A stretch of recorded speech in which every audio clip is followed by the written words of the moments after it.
आज की वीडियो में मैं बात करने जा रहा हूँ फैंटास्टिक फोर 2025 की स्टोरी प्रेडिक्शन के बारे में, जो कि अब तक की एमसीयू के ट्रेलर्स, टीजर्स और थंडरबोल्ट्स के पोस्ट क्रेडिट सीन से इंस्पायर्ड है। अगर मैं आपसे ये बात कहूँ कि फैंटास्टिक फोर सिर्फ एमसीयू में आ ही नहीं रहे, बल्कि उनके आने से मल्टीवर्स की शुरुआत पूरी तरह से हो जाएगी। तो शुरुआत करते हैं स्टोरी की प्रेडिक्शन के बारे में। तो इस फिल्म की शुरुआत, जैसा कि हम ट्रेलर और डिटेल से ही पता लग चुका है, ये अर्थ 616 नहीं बल्कि अर्थ 828 है। फिल्म की शुरुआत होती है एक नई यूनिवर्स में।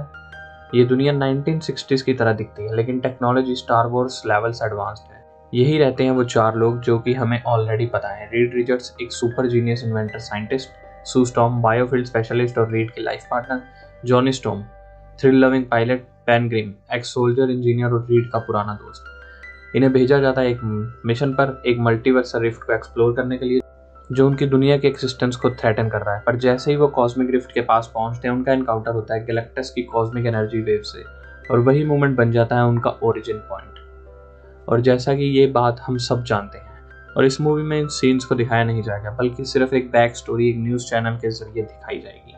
और फिर दूसरे सीन में हमें दिखाया जाएगा कि ये जो इन्हें ताकतें मिली हैं, अब ये इनकी ताकत बनती हैं या इनके लिए सज़ा होती है। अर्थ पर आने के बाद कुछ भी वैसा नहीं रहा। रीड की बॉडी बन जाती है अल्ट्रा फ्लेक्सिबल और दिमाग सुपर कंप्यूटर जैसे। सू हो जाती है इनविजिबल और बनाती है फोर्स फील्ड्स। जॉनी लिटरली आग बन जाता है, यानी ह्यूमन टॉर्च। और बेन ट्रांसफॉर्म हो जाता है एक जाइंट रॉक क्रिएचर में, द थिंग। लेकिन ये पावर्स कोई गिफ्ट नहीं, ये एक कॉस्मिक रिस्पॉन्सिबिलिटी है। तभी आती है एक और इमोशनल ट्विस्ट। रीड और सू को पता चलता है उनका फ्यूचर बेटा फ्रैंकलिन रिचर्ड्स एक ऐसा बीइंग बनेगा जो रियलिटी को चैलेंज कर सकता है, यानी वो उसे मैनिपुलेट भी कर सकता है और पूरी तरह से बदल भी सकता है। और अगर वो जिंदा रहा तो मल्टीवर्स कोलैप्स हो सकता है। और तभी होती है एंट्री सिल्वर सर्फर की, गैलेक्टस का हेरल्ड यानी कॉस्मिक मैसेंजर। पर इस बार विलन नहीं, वो बताता है कि उसका काम है उन रियलिटीज को मॉनिटर करना जहां बैलेंस टूट रहा है, और उसके कैलकुलेशंस के अकॉर्डिंग फ्रैंकलिन रिचर्ड्स एक मल्टीवर्सल थ्रेट है। टीम के अंदर डिवीजन होने लगता है। रीड कहता है, साइंस कहता है उसे रोको। सू कहती है वो मेरा बेटा है, उसे बचाना होगा। और जॉनी कहता है कि अगर लड़ना पड़ा तो मैं रेडी हूँ। और बेन, मैं बस चाहता हूँ कि हम साथ रहें। तभी उन्हें मिलती है एक मल्टीवर्सल शिप, वही जो थंडरबोल्ट्स के पोस्ट क्रेडिट सीन में छुपके से दिखाई गई थी। और तब उनका नेक्स्ट स्टेप होता है अर्थ 616 में पहुंचना। यहाँ तक हम इस मूवी को सोच सकते हैं, लेकिन जैसा कि मैंने इस मूवी में बिल्कुल क्लियरली बता दिया कि वो इस यूनिवर्स को छोड़ने की सोच लेंगे, लेकिन मूवी में इसे इतना क्लियरली नहीं दिखाया जाएगा। ये लास्ट तक सस्पेंस में रखा जाएगा कि वो क्या करते हैं। अब गैलेक्टस फाइनली खुद सामने आता है, not as evil but as cosmic force of balance. और सिल्वर सर्फर रिवॉल्ट कर देती है, क्योंकि सू की आंखों में वो ह्यूमैनिटी देख लेती है।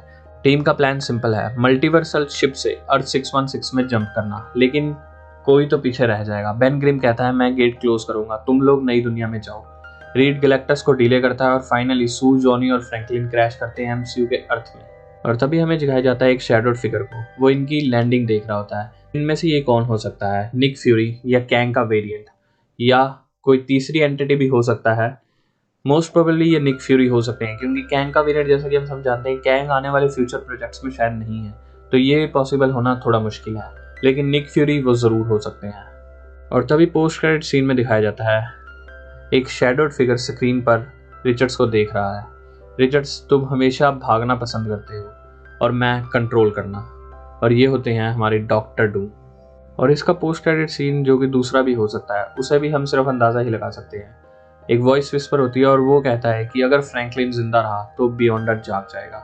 और बियॉन्डर एमसीयू में कितना पावरफुल है, ये आने के बाद आपको जरूर पता लगेगा। फिलहाल बियॉन्डर के बारे में जिन्होंने कॉमिक्स पढ़ी है वो जरूर जानते होंगे, लेकिन जिन्होंने नहीं पढ़ी तो बियॉन्डर के बारे में छोटी सी एक्सप्लेनेशन देना काफ़ी नहीं होगा, क्योंकि बियॉन्डर एक बहुत ही बड़ी एंटिटी है। तो मेरे हिसाब से जो fantastic four 2025 the first steps आ रही है, उसकी स्टोरी लाइन शायद ऐसी ही हो सकती है, या हो सकता है मैं कुछ ज़्यादा ही सोच रहा हूँ।